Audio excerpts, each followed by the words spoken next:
दोस्तों, कई बार भक्तों और साधकों के जीवन में ऐसा समय आता है जो समय उनको पूरी तरह से तोड़ के रख देता है।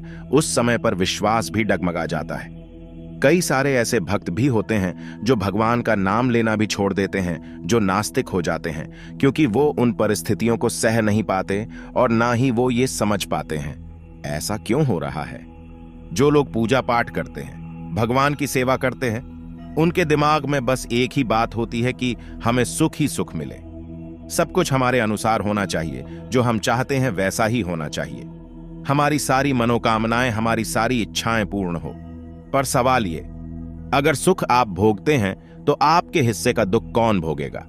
दोस्तों, आज की ये वीडियो बहुत ही महत्वपूर्ण जानकारी देगी कि जब जो परीक्षा हमारी ली जाती है, जब जब आपके जीवन में दुख आता है, तो आपके साथ कुछ घटनाएं अवश्य होंगी। आपको उस समय किस तरह से खुद को मजबूत रखना है, सब कुछ इस वीडियो में आज बताया जाएगा। वीडियो शुरू करने से पहले छोटी सी रिक्वेस्ट है, अगर आप चैनल पर पहली बार आए हैं तो चैनल को सब्सक्राइब कर लीजिए, रिश्तेदारों और दोस्तों के साथ शेयर जरूर करें, वीडियो को लाइक करके कमेंट में राधे राधे जरूर लिखें, जिससे हमें पता लग सके कि हमारी दी हुई जानकारी आपको अच्छी लगी है। दोस्तों, सुख भोगने का असली मजा तभी आता है जब आपने जीवन में दुख भोग रखा हो, क्योंकि अगर आपको किसी लाइन को छोटा करना है तो उसके लिए सिर्फ उस लाइन के बगल में एक बड़ी सी लाइन खींच दो, जिससे जो पहली वाली लाइन है वो छोटी हो जाएगी। उसी प्रकार जब आपके जीवन में दुख आता है, परेशानी आती है, तभी आपको पता चलता है कि सुख की असली वैल्यू क्या है। एक भूखे को ही अन्न का पता होता है, कितना जरूरी है, अन्न कितना महत्वपूर्ण है, कितना विशेष है। जिनके तन पर कपड़े नहीं होते वही कपड़ों की वैल्यू को जानते हैं, जिसके पास घर नहीं है वही घर की वैल्यू को जानता है। इसलिए जब दुख आपके जीवन में आता है, तभी आपको सुख की असली वैल्यू और उसका अनुभव अच्छे से समझ आता है। वैसे तो इस दुनिया में कोई ऐसा व्यक्ति नहीं है जिसने सुख और दुख दोनों को प्राप्त ना किया हो। दुख और सुख सब कुछ कर्मों पर आधारित होता है। कोई व्यक्ति ऐसे कर्म नहीं कर सकता जिससे सिर्फ उसको सुख की ही प्राप्ति हो, या फिर कोई भी व्यक्ति ऐसे कर्म नहीं कर सकता जिससे सिर्फ उसे दुखों की ही प्राप्ति हो।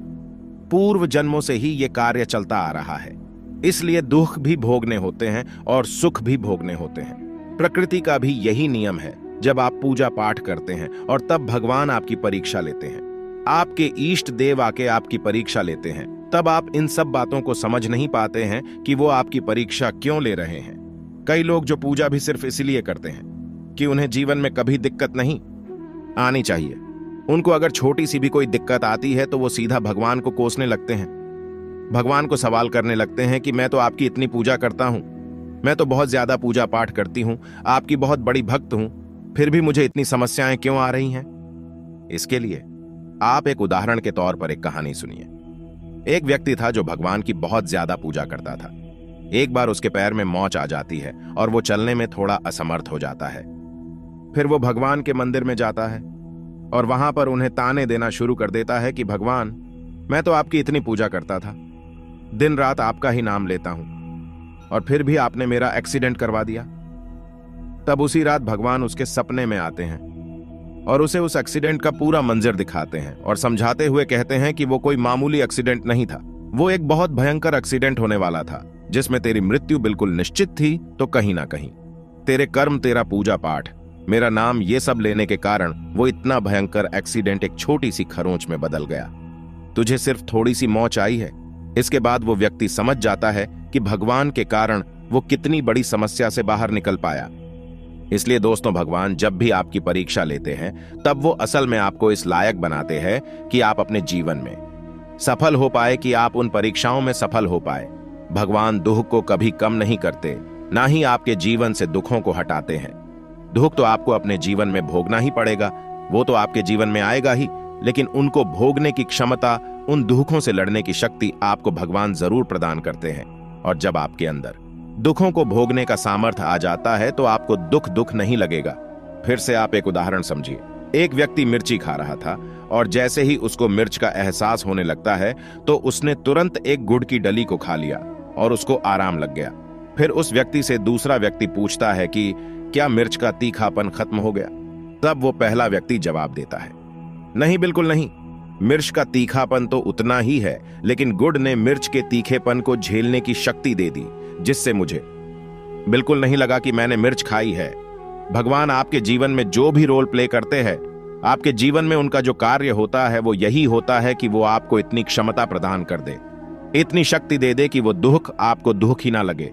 इसलिए भगवान को दोष मत दीजिए, उनको कोसना बंद करें, अपने कर्म पर ध्यान दें, अपने बुद्धि और विवेक का उपयोग करें। अब हम यह समझते हैं कि भगवान जब आपकी परीक्षा लेते हैं तो कैसे लेते हैं, वह कौन से संकेत होते हैं जिससे आप जान पाएंगे कि भगवान परीक्षा ले रहे हैं। जब भगवान आपकी परीक्षा लेते हैं तो कई बार ऐसा होगा कि आप खाना खा रहे होंगे और दरवाजे पर आपके कोई अचानक से व्यक्ति आ जाएगा जो भूखा होगा, या फिर कोई मांगने वाला आ जाएगा, या फिर कोई जानवर जैसे कोई कुत्ता, कोई गाय आ जाएगा। और उस समय अगर आप अपनी थाली में से उसे रोटी खिला देते हैं तो इसका मतलब है कि भगवान प्रसन्न हो जाएंगे। कई लोग उस थाली में से नहीं बल्कि अपने घर में से रोटी दे देते हैं, लेकिन आपको उसी थाली से रोटी देनी है, क्योंकि इससे ऐसा माना जाता है कि आपने अपने मुंह का निवाला उसे दे दिया और यह बहुत बड़ा दान माना जाता है। तो अगर ऐसा लक्षण दिखाई देता है तो समझ लीजिए कि भगवान आपकी परीक्षा ले रहे हैं।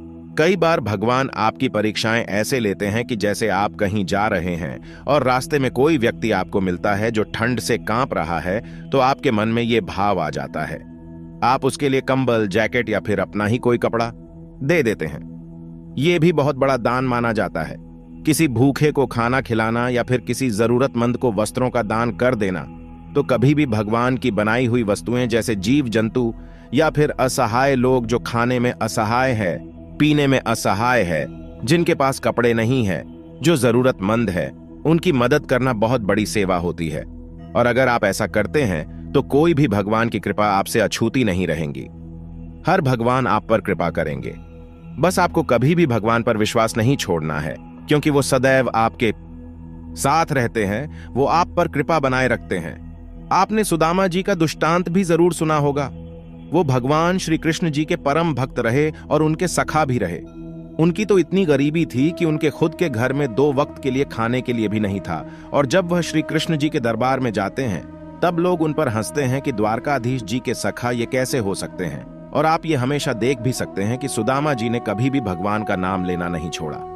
उन पर उनका विश्वास अटूट था, और जब भी वो खाना खाते थे, जब कभी भी उनको खाने को मिलता था, तो सबसे पहले वो भगवान का स्मरण करते थे, उनको भोग लगाते थे और उनको धन्यवाद भी करते थे। और उसके बाद भगवान की कृपा से उनका जीवन, उनकी किस्मत ऐसी, बल्कि जब वो द्वारकाधीश जी के महल में थे तब सुदामा जी के लिए महल तैयार हो रहा था, सुदामा जी के लिए वस्त्र तैयार हो रहे थे। और आज श्री कृष्ण जी के साथ सुदामा जी का भी नाम लिया जाता है, और अंत समय में भी सुदामा जी भगवान श्री कृष्ण जी के धाम को पधार गए। ऐसे ही तुलसीदास जी के बारे में भी आपने सुना होगा। तुलसीदास जी जो भगवान श्री राम जी के अनन्य भक्त रहे, हनुमान जी के अनन्य भक्त थे।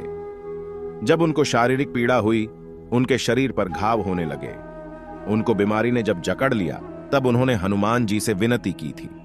लाख विनती करने पर भी जब हनुमान जी नहीं आए, तब भी उन्होंने विश्वास नहीं तोड़ा और हनुमान जी की कृपा हुई, और उसके कारण उन्होंने हनुमान साटिका की रचना कर दी। हनुमान साटिका, अगर आपको नहीं पता तो ये समझिए, एक ऐसा स्रोत है, एक ऐसा पाठ है जिससे शारीरिक रोगों पर विजय प्राप्त की जा सकती है। हनुमान जी की कृपा के साथ तो ऐसे लोग जिन्होंने भगवान पर विश्वास कभी नहीं तोड़ा, और अगर आप भी अपने विश्वास पर अडिग रहते हैं, भगवान पर हमेशा विश्वास रखते हैं और ये मानकर चलते हैं कि भगवान हमेशा आपके साथ है, तो ये विश्वास रखिए और ये बात गांठ बांध लीजिए कि आपका भी बीड़ा पार जरूर होगा। भगवान आपके भौतिक जीवन को तो सुखमय बनाएंगे ही, और साथ ही आध्यात्मिक जीवन को भी सुखमय बनाकर आपको स्वर्ग की प्राप्ति होगी। इसलिए कभी भी भगवान पर अविश्वास ना करें, सदैव उन पर विश्वास बनाकर रखें। सुख दुख सबके घर में आते हैं, सबके जीवन में आते हैं, लेकिन भगवान स्वयं आपका भला चाहते हैं, आपकी रक्षा करते हैं। आशा करते हैं दोस्तों, अब आप ये बात अच्छे से समझ गए होंगे। जानकारी अच्छी लगी तो वीडियो को लाइक करिएगा। चैनल पर पहली बार आए हो तो सब्सक्राइब जरूर कर ले। रिश्तेदारों, दोस्तों के साथ शेयर जरूर करना ताकि सभी का जीवन सकारात्मक बन सके।